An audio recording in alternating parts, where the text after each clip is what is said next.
Yes, baik. 3, 2, go. Ada sedikit looping, tapi bagus. Yes, nice. Perpindahannya cepat sekali ya. 100.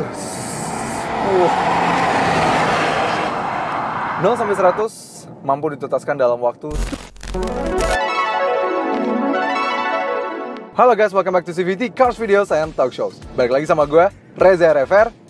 Beberapa waktu lalu kami pernah berjalan bersama Mercedes-Benz dan merasakan kelima mobil mereka yang dirakit di Indonesia. Beberapa dari sana kami membuat kontennya, ada yang E300, First Drive Impression, dan juga S-Class.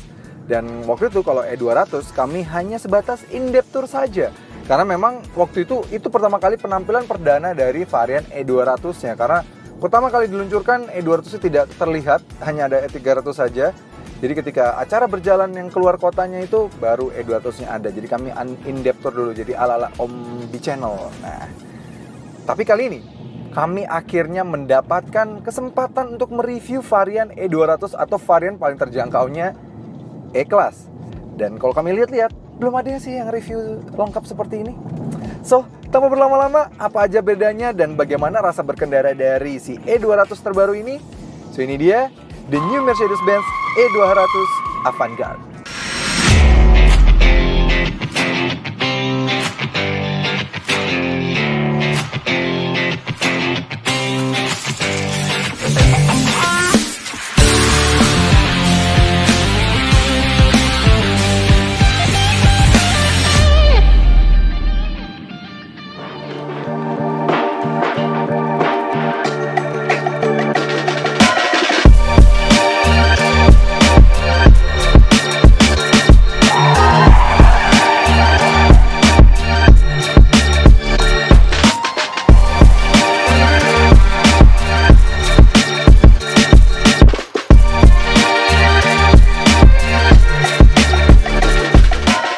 Ya, apa aja bedanya dengan varian E300?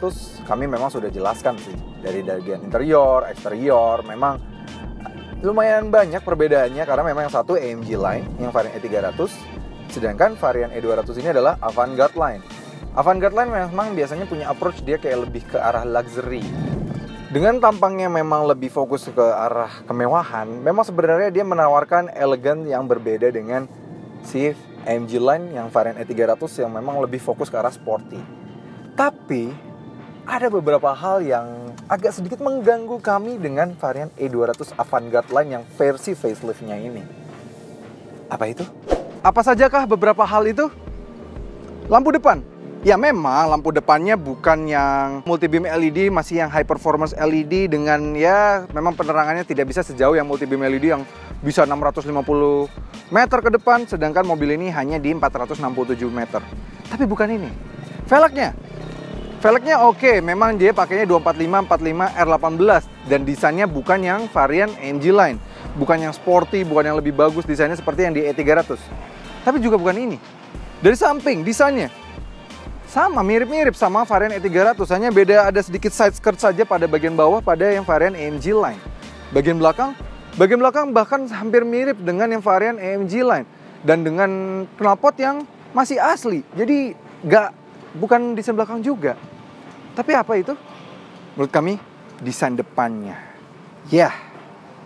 Varian Avantgarde Line sekarang mendapatkan grill yang berbeda di generasi facelift ini dan menurut kami ini adalah grill yang sangat luar biasa. Harus disensor kata-kata kami. Ya. Karena kalau kalian lihat sendiri ya, ini bagus nih, dua garis silver dengan chrome-nya ini bagus yang berada di sekitar dari logo Mercedes-Benz-nya ini. Seperti layaknya yang varian pre-facelift-nya, mirip ya, sedikit mirip gitu ya. Harusnya begini saja. Tidak harus ada plastik-plastik hitam yang super duper tipis ini untuk mengelilingi dari grill yang bagian ininya. Jadi kayak jomplang antara bumi dengan langit dengan varian AMG Line dengan yang Avantgarde Line-nya ini. Kalau kalian lihat zoom dari deket ya, ini kan bisa dekat-dekatan di mikrofon kami. Ya, ini plastik yang tipis sekali. Sebuah Mercedes-Benz seharusnya tidak begini, apalagi ini adalah varian E-Class. Bukan C-Class atau A-Class gitu ya, yang mana dua level di bawahnya dari mobil ini. Ini E-Class, tapi menggunakan material grill seperti ini. Tidak adanya fog lamp, dan sisanya grill lainnya itu tidak masalah buat kami. Secara desain overall juga bukan masalah buat kami, tapi paling masalah adalah ini. Jadi stance dari depan tuh kurang terasa premiumnya. Yang mengganggu berikutnya yaitu adalah pada bagian interiornya. Kita nyalain dulu. Sebenarnya secara layout kami masih suka sih dengan desain seperti ini. Memang kebiasaannya E-Class itu agak selalu ketinggalan dibandingkan dengan C dan juga S kalau facelift. Jadi di saat C dan S dia udah ganti model, E-nya baru facelift pertama. Jadi tunggu akhirnya baru ikutan pakai dashboard terbarunya Mercedes-Benz. Dia jadi masih pakai dashboard terlamanya Mercedes-Benz tapi dia sudah MBUX, jadi masih bagus. Nah, apa dong yang mengganggu? Pertama di bagian interior adalah yang mengganggu pada pengaturan kursinya.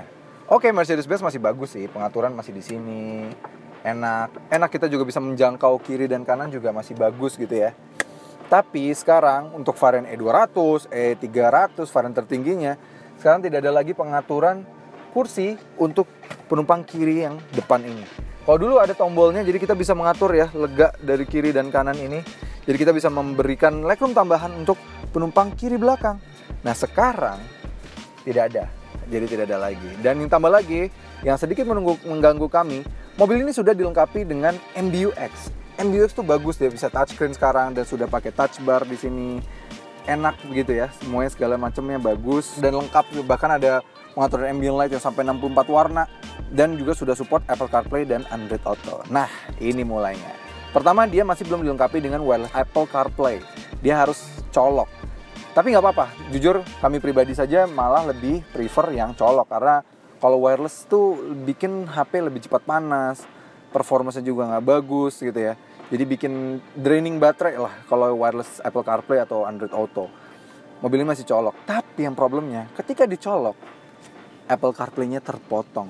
Ya, dia tidak full screen ke kiri ataupun ke kanan, dia hanya kotak kecil saja. Padahal yang di pre-facelift masih full size ke kiri dan juga ke kanan. Jadi lebih dapat experience-nya.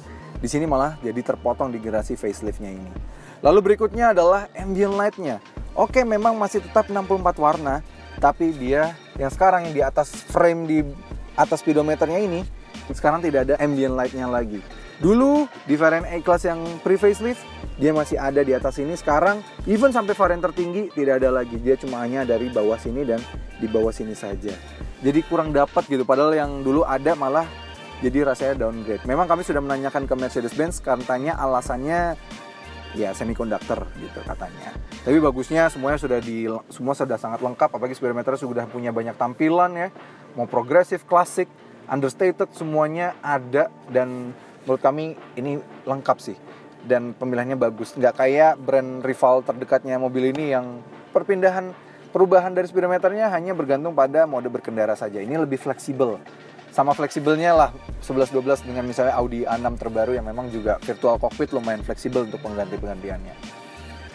Yang mengganggu terakhir adalah di bagian interior, ya plafonnya yang berwarna terang.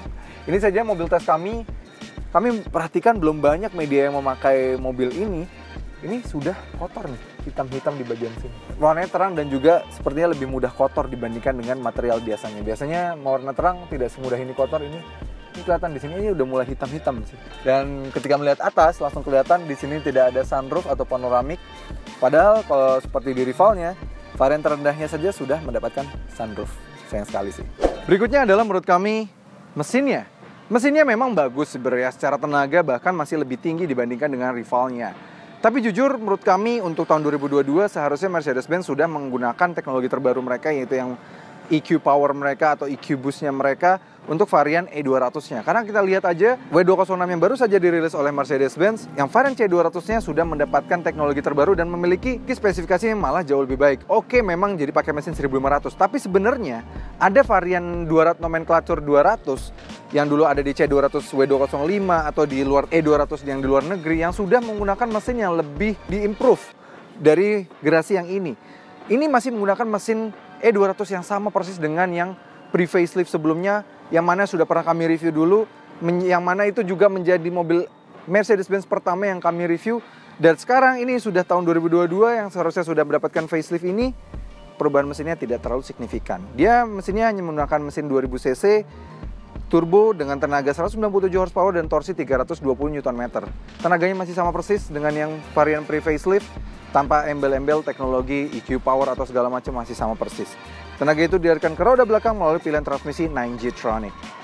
Oke sih, memang secara pilihan mesin dia masih belum berubah, yang mana membuat kami sedikit agak terganggu dengan hal itu. Harusnya bisa dirubah ya.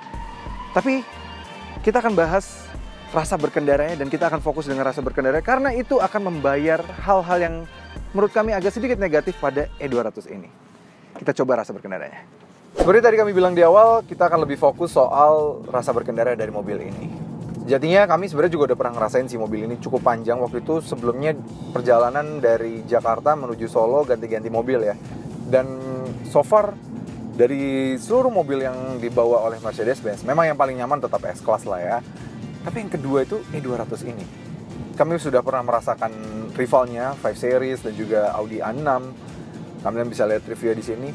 Kami bilang bahwa E300 sih memang kalau dibandingkan dengan rival-rival itu kayak 11-12. Karena memang E300 dia AMG Line. AMG Line memang biasanya punya kecenderungan setup suspensinya dibuat sedikit lebih stiff dibandingkan dengan Avantgarde Line. Sedangkan mobil ini karena dia Avantgarde Line, dia kayak lebih mengedepankan soal kenyamanan.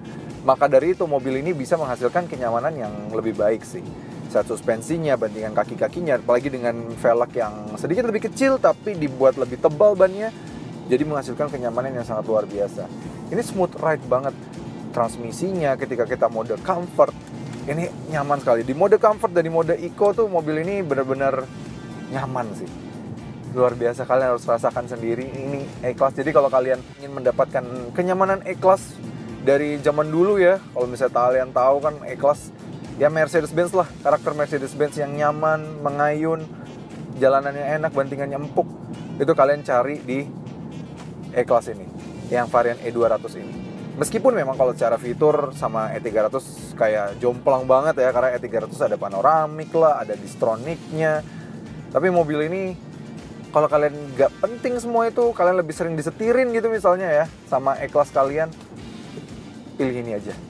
Jujur kalian akan rasakan sendiri kenyamanannya. Ini smooth ride banget. Ini Mercedes-Benz zaman dulu nih begini nih. Kalau zaman sekarang kan karena mengincar sportiness kadang some parts Mercedes-Benz jadi agak sedikit lebih keras. Padahal karakter Mercedes-Benz zaman dahulu itu lebih halus gitu. Dan ini didapatkan di E-Class ini. Selain nyaman bandingan suspensinya, pengaliran tenaga mobil ini juga sangat luar biasa nyaman ya. Ketika di mode comfort dan di mode eco, di mode comfort saja ya dia kita kick down. Iya, dia tuh kayak gak langsung nyentak gitu, gak mau yang, walaupun tenaganya lumayan sebenarnya mobil ini. Nanti kita akan tes akselerasinya. Mode eco juga lebih halus lagi, dia lebih menahan lagi ketika kita kick down.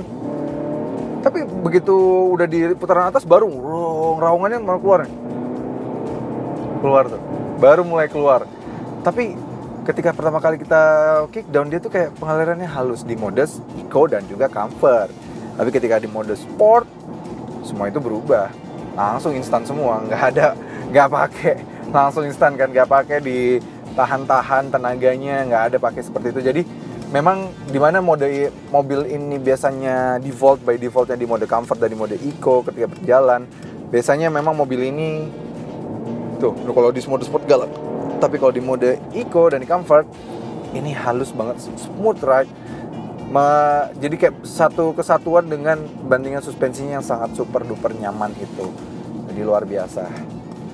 Tapi memang kenyamanan yang baik harus dibayarkan dengan handling yang sedikit terkorbankan sedikit. Sebenarnya mobil ini handlingnya sharp. Handling sharp nih. Kami di mode comfort saja setirnya feedbacknya cukup bagus. Apalagi di mode sport. Dia dibuat lebih berat lagi. Jadi rasanya feedback dari jalan tuh bener-bener dalam banget gitu ya. Enak nih mobil ini. Apalagi ya sebenarnya kalau kami mau nakal bisa, tapi nanti ya mengundang kontroversi. Sebenarnya mau drifting mobil ini masih bisa karena mobil ini sudah bisa dimatikan ESP-nya. Jadi pagi dia bergerak roda belakang. Jadi sebenarnya kalau kalian mau nakal sebenarnya bisa. Tapi ada satu hal yang sedikit menghambat mobil ini. Nah, kenapa set suspensinya? Karena memang terlalu fokus untuk kenyamanan. Menurut kami at some point mobil ini dia limbung. Ya, ini kami di mode sport ya. Sekarang sudah di mode sport plus. Kita langsung belok aja cepat seperti ini. Tuh, belok. Dengar kan suara bannya? Sebenarnya mobilnya fun, beloknya tajam, setirnya tajam. Tapi bodinya yang karena dia sedan besar dan juga dia setup suspensinya lebih fokus kenyamanan, Jadi kayak kelihatan kami lean-nya terlalu terasa gitu. Dibandingkan dengan kedua rivalnya yang satu pakai RWD, yang satu pakai front wheel drive. Jujur kedua rival itu malah punya body roll yang lebih minim dibanding mobil ini. Ini mobil ini terasa sih, body rollnya jauh lebih kerasa dibanding kedua rivalnya tersebut. Mesin mobil ini belum diberikan ubahan sedikit pun, hanya mungkin ya karakternya sedikit dirubah supaya lebih halus, mendepankan kenyamanan gitu ya. Ya paling hanya dikawinkan dengan sekarang sudah adanya idling start stop yang memang jujur Mercedes-Benz kayaknya lebih ahli untuk membuat ini dibanding rivalnya. Di rivalnya kami baru saja merasakan yang varian sedan mereka yang paling kecil.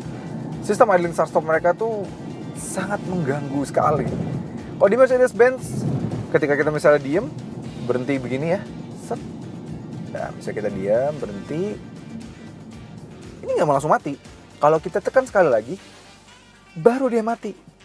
Gas, nah ini berhenti, tekan dalam, baru dia mati. Gitu, ini yang bener nggak mengganggu. Dan rata-rata di brand-brand lain, brand Jepang, nggak harus Eropa ya, itu rata-rata seperti ini di Mercedes, seperti ini lagi di Mercedes-Benz. Kalau di yang sebelah belum bener-bener berhenti aja, bahkan kadang udah mati gitu ya.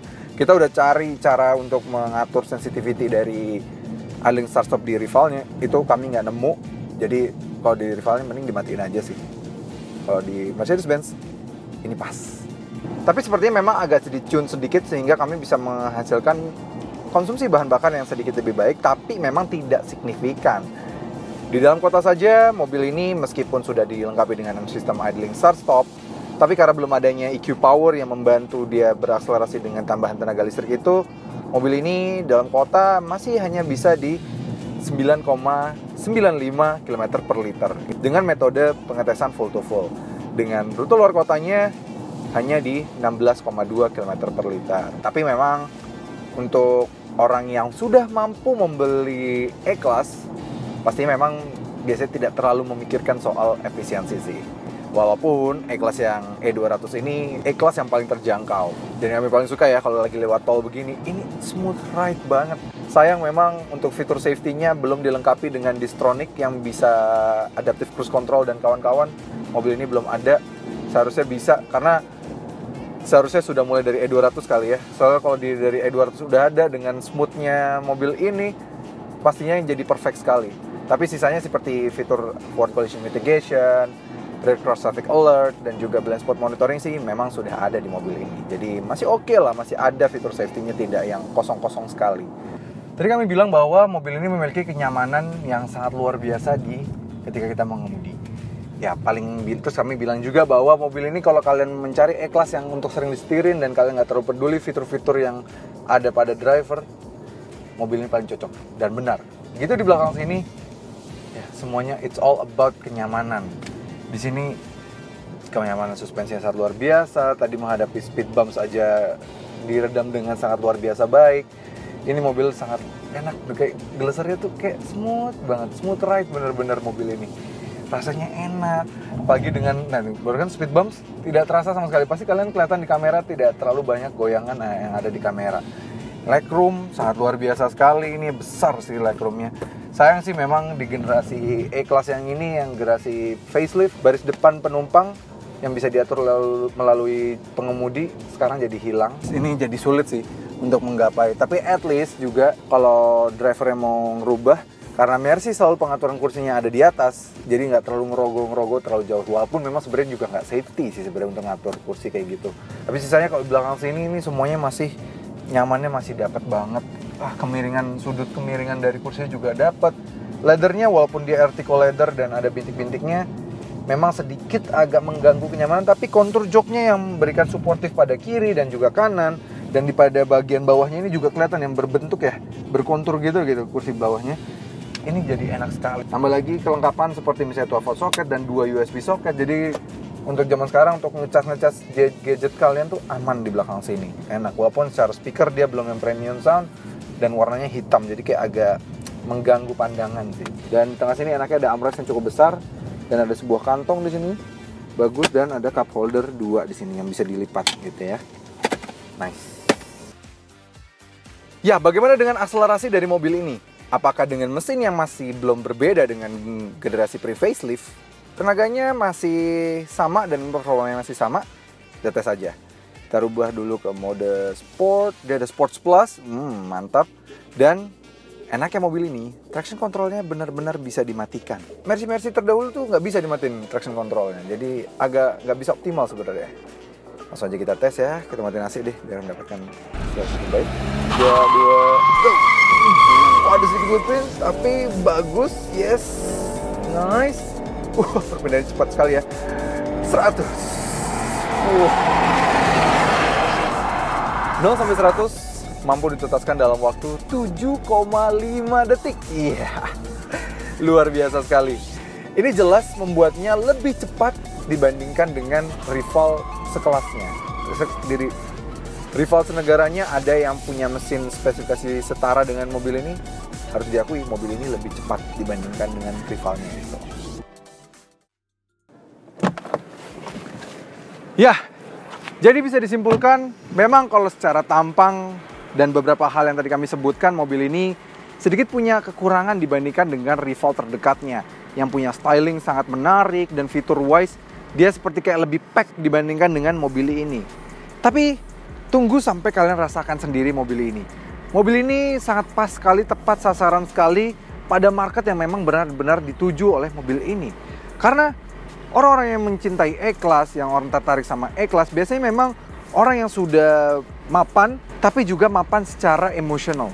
Dan di mobil ini didapatkan semua, karena dengan kenyamanan yang sangat luar biasa, smooth ride-nya dibandingkan dengan 520, dan styling yang jujur memang lebih subtle, permainannya memang cocok sekali dipakai oleh petinggi-petinggi perusahaan yang juga pasti sangat tertarik sekali dengan emblem Mercedes yang sangat kental dengan kemewahan dan juga luxury. Itu semua bisa didapat dengan Mercedes-Benz ini. Apalagi mobil ini tidak hanya nikmat dibawa karena dengan nyaman, dan juga sangat nikmat sekali di steering di belakang. Tanpa mengurangi performa dari mobil ini yang mana jujur malah akselerasi 0 dari 100-nya lebih baik dibandingkan dengan rivalnya. Oke CVTs, terima kasih sudah menonton. Jangan lupa like video ini, subscribe ke channel YouTube CVT Indonesia, dan nyalakan lonceng notifikasi. Main-main juga dan follow Instagram kami di @cvt.indonesia. Dan sekarang kami sudah memiliki website. Jadi kalian yang tertarik nih untuk membeli E200 Avantgarde terbaru atau E-Class lainnya atau Mercedes-Benz lainnya, lengkap ada di website kami. Tinggal cari aja, nanti kami yang bantu urus, dan bahkan kami bisa bantu pengurangan waktu indennya. Oke CVTs, terima kasih sudah menonton. Gue Reza RFR, gue pamit.